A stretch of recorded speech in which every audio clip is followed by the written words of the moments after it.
the good old golden age days for a number of reasons. First of all, remember that, as Paul Krugman also points out, it wasn't, the New Deal. It wasn't Franklin Delano Roosevelt's Social Security and unemployment insurance that got us out of the Great Depression the last time. It was that great job-creating phenomenon known as World War II. That's what got us out. That's what got the United States out and the world, out of the Great Depression. Okay, so it took a massive stimulus back then. And Paul Krugman's been arguing repeatedly. In fact, I don't know if you're paying attention. Yes. Well, I want to argue that you're not going to. First of all, I don't think you're going to have another World War III. I mean, so that's the good news for the human race.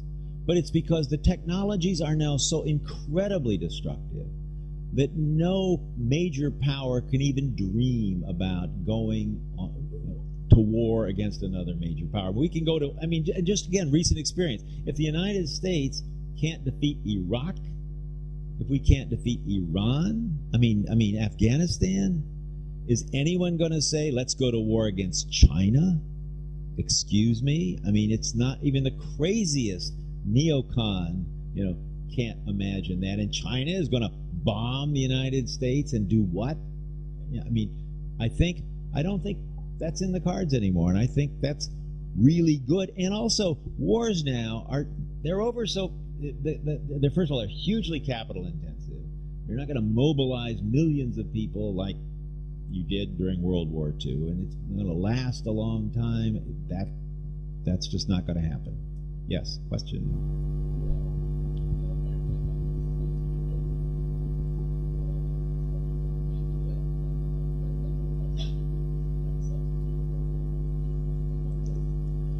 Well, people are talking that way. It would need some kind of major mobilization. I don't think that's viable, under. Yeah, well, yeah, you're seeing all kinds. Well, we'll get to the environmental crisis in a minute, but I'm thinking that's not going to come out. The other thing is also the globalization is also precluded going back to the good old days, because high wage now, if workers start to press for higher wages, companies just say, well, we'll move abroad. You've got the whole world out there with skilled workers and so on. So we'll either move or we'll outsource. So unions just don't have the power that they once had, to negotiate these higher wages. And in addition, one of the key elements of the Keynesian solution was the Keynesian multiplier. The government puts people to work. They spend their money on goods that will put other people to work and so on. The problem with that now is with the globalization, you give people that are out of work more unemployment insurance, they spend it, or you create a job, they spend it. What do they spend it on? They spend it on as cheap a goods as they can find. They buy those at Walmart. Who makes the goods in Walmart? Not U.S. workers anymore. Poor workers, Chinese workers, workers in other parts of the world, they get put to work. But you need a much larger stimulus to even get the effect that you once did from standard Keynesian mechanism. So frankly, I don't see any way that you're going to be able to get this U.S. economy back up to anything remotely like, it's the pre-Keynesian golden age.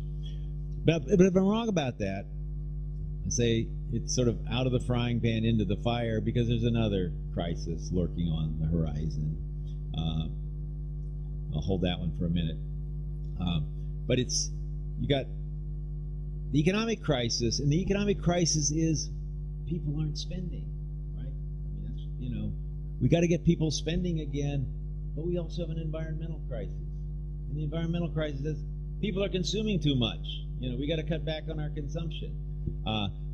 Illustration of that, Newsweek magazine, a major American weekly news magazine, a year ago had this picture, which you've probably all seen. It was a World War I recruitment poster. It was Uncle Sam, the icon of the United States. Uncle Sam wants you. Well, this is Uncle Sam saying, I want you to start spending. Invest in America before it's too late. You know, it's your patriotic duty to spend, buy. Don't sit there hoarding your money. And yet at the same time, the economist some years ago, Kenneth Boulding, pointed out only a madman or an economist thinks exponential growth can go on forever in a finite world. I mean, I think we're really in a tight spot. And frankly, I don't see any way that capitalism is going to get us out of that tight spot. And that this is going to persist. This is not just passing. Are there other dreams? Paul Krugman said there would be other dreams, and I think there are. I think there is an alternative, an economically viable, more democratic system that is not vulnerable to financial crisis and does not need to keep growing to remain healthy. And that's what I want to talk about. But first I wanted to say why I think it's important that we be able to specify in some detail this question of alternatives. I mean, I think the left can no longer be content with just critique. I mean, it's easy enough to criticize capitalism, okay, but we have to face the facts. The socialist experiments of the 20th century, too many of them have turned out really badly. We've got to be able to do more than just criticize. We need a viable, we need an alternative that we can talk about. And also, I think the time is ripe for this. At least it is in the United States, and I'm thinking it's going to be in Europe. I don't know. But here's an example. A year ago, major polling company, Rasmussen, did a poll. They asked Americans, right, do you prefer capitalism or socialism? Okay. Among all Americans, 53%, which is actually kind of surprisingly small. Socialism, 20% of Americans, right? 27% were undecided. And here's something even more interesting. Under 30, 37% said capitalism, 33% said socialism, 30% undecided. Equal. Yes. That's a good question. Well, it's true. Americans don't know what socialism is. Okay. But what's interesting, and it's part of the right-wing campaign to discredit Obama by calling him a socialist, okay, that among young people, it's like, well, I voted for Obama. So maybe I am too. Maybe, you know, there's something good about this word that has been used so long to demonize the opposition is losing its force dramatically among young people. Again, under 30, this was just a couple weeks ago, you know, this poll, positive association with capitalism, only 43% of people under 30 have a positive association with that word, and 43% socialism. So you're absolutely right about the ambiguity about what this means, but it also part of what this never would have been the case, you know, 20 years ago. You know? I mean, so there's been a change in, you know, a sense that there's something wrong with capitalism. You know, we don't know what to do about it, but there's something wrong here.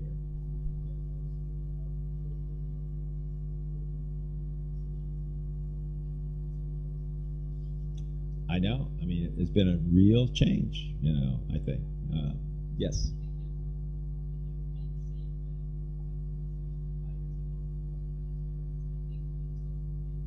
Oh, absolutely. Absolutely. I mean, this financial crisis had...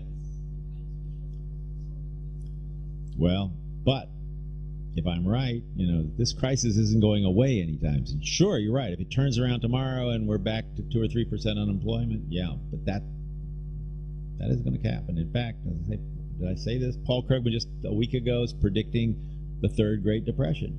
You know, and he thinks you guys are partly to blame. The Europeans are just responding horribly to this. You know, but he says there was the Great Depression in the 19th century that started with the Panic of 1871, and then there was the Great Depression of the 20th century, starting in 1929. He thinks we're beginning the Great Depression, you know, of the 21st century. So. I don't know. Okay, what I want to say, and also I think it's important to have kind of a picture of a viable alternative to give you some sense of, you know, where it is we want to go, what reforms we might be pushing for now that will move you in that direction, and to try to start thinking